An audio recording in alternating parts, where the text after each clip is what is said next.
রাতের নিস্তব্ধতা ভঙ্গ করে সমবেত কণ্ঠে জোরে সোরে শুকরিয়া আদায় করে আলহামদুলিল্লাহ।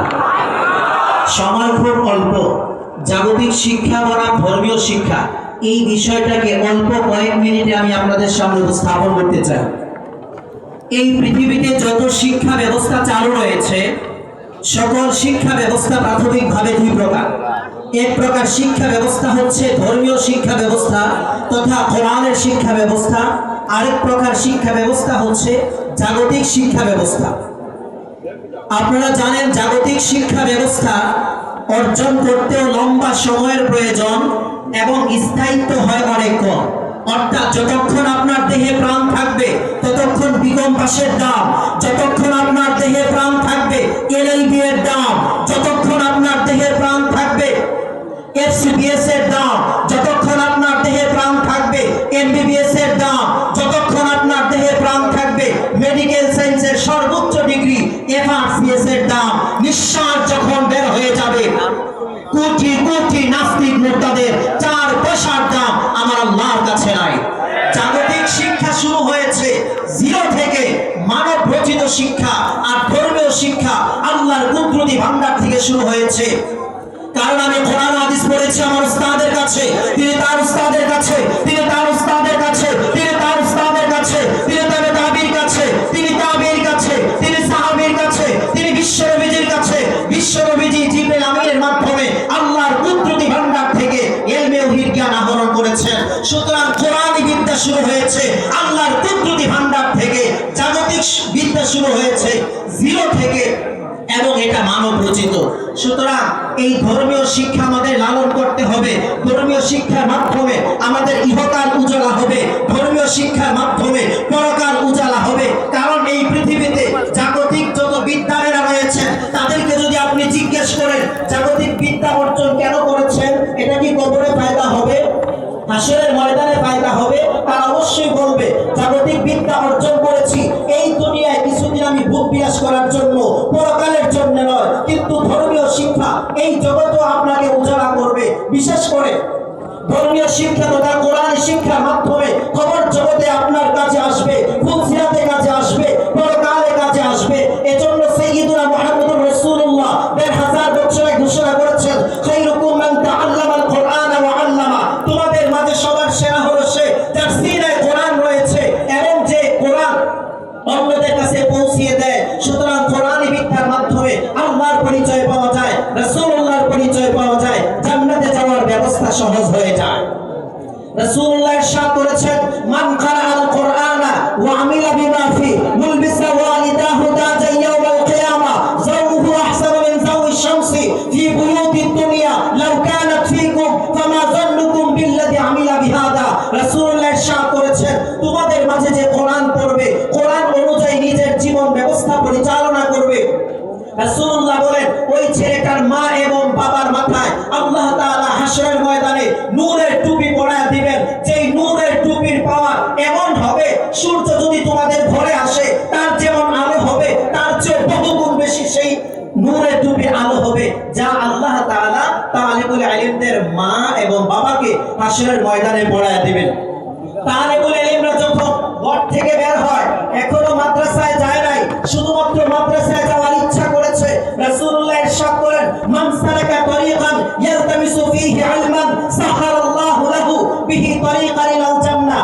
এখনো কোরআন শিখে নাই, এখনো হাদিস শিখে নাই, শুধু কোরআন ও হাদিস পড়ার জন্য, শেখার জন্য ঘর থেকে বের হয়েছে। রাসূলুল্লাহ বলেন আল্লাহ তাআলা তার জন্য জান্নাতের রাস্তা আসান করে দিয়েছেন। রাসূল করিম সাল্লাল্লাহু আলাইহি ওয়াসাল্লাম 1000 বছর আগে ঘোষণা দিয়েছেন তালিবুল ইলম কোরআন শিখতে ওরা যখন রাস্তা দিয়ে চলে ইন্না মালাইকাতার রাহমাতি লা তাদউ আজনিহাতাহা রাদান লিতালিবিল ইলম, জাগতিক বিদ্যার রাস্তা দিয়ে হাঁটে তাদের নিচে থাকবে মাটি। বিশ্বনবীজি ঘোষণা দিয়েছেন কোরআন পড়নেওয়ালা তালিবুল ইলম, রাসূলুল্লাহর হাদিস পড়নেওয়ালা তালিবুল ইলম যখন রাস্তা দিয়ে চলে আল্লাহ পাকের তৈরি নূরের ফেরেশতারা তাদের ডানাকে পাখা হিসেবে বিছিয়ে দেন। সুতরাং কোরআনী বিদ্যার মাধ্যমে আমাদের দিন উজালা হবে। এই সমস্ত শিক্ষা প্রতিষ্ঠান এগুলো যতদিন থাকবে ততদিন আল্লাহ ওয়ালারা তৈরি হবেন। আল্লাহ ওয়ালা যতদিন থাকবে দিন থাকবে, দিন থাকবে তো দুনিয়া থাকবে। ভালো করে মনে রাখবেন এই সমস্ত দিনী প্রতিষ্ঠান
ইহুদি ধর্মের বক্তারা বক্তৃতা করত, খ্রিস্টান ধর্মের, মুসলমান ধর্মের, সকল ধর্মের বক্তারা বক্তৃতা করত। এক ইহুদি ধর্মের বক্তা তার ধর্মের পক্ষে চমৎকার বক্তৃতা দিয়েছে। খলিফা মামুন রশিদ বললেন, তুমি ইসলাম ধর্ম গ্রহণ করো, ইসলামের অনেক ফায়দা হবে, দুনিয়া আখিরাত তোমার জন্য উজালা হবে। তখন সে জবাব দিল, আমি আমার বাপ দাদার ধর্ম ছাড়তে রাজি নই। কিন্তু সে মনে মনে চিন্তা করতে লাগলো, এই জবাবটা কোনো সঠিক জবাব হইতে পারে না। আমি একজন লেখক, আমি একজন বুদ্ধিজীবী, এই বাপ দাদার ধর্ম ছাড়তে রাজি নই, এটা সঠিক কোনো কথা হইতে পারে না, এটা সঠিক কোনো জবাব হইতে পারে না। সে লিখতে শুরু করলো, তাওরা মন করা কথা ঢুকায় দিল, বাজারে বিক্রি করলো, কেউ ভুল করতে পারে নাই। ইনজিল কিতাব মন করা ঢুকায়া বাজারে বিক্রি করলো, কেউ ভুল করতে পারে নাই। জবুর কিতাব কেউ ভুল করতে পারে নাই। যখন সে কোরআন রদ্দবদল করে বাজারে বিক্রি করেছে, লক্ষ লক্ষ হাফেজরা ভুল ধরে ফেললো। তখন সে জবাব দিল যে ইহুদি ধর্মে ভুল থাকতে পারে, কারণ ইহুদি ধর্মের কোনো হাফেজ নাই। ইনজিল কিতাবে ভুল আছে, তার কোনো হাফেজ নাই। পবিত্র কোরআনে কোনো ভুল নাই, থাকতে পারে না। কোরআনের লক্ষ লক্ষ হাফেজরা আজও দুনিয়া আছে, কিয়ামত পর্যন্ত থাকবে, ঠিক কিনা বলেন? সুতরাং এদেশের কওমি মাদ্রাসাগুলোকে আমরা আগলে ধরে রাখবো। এদেশের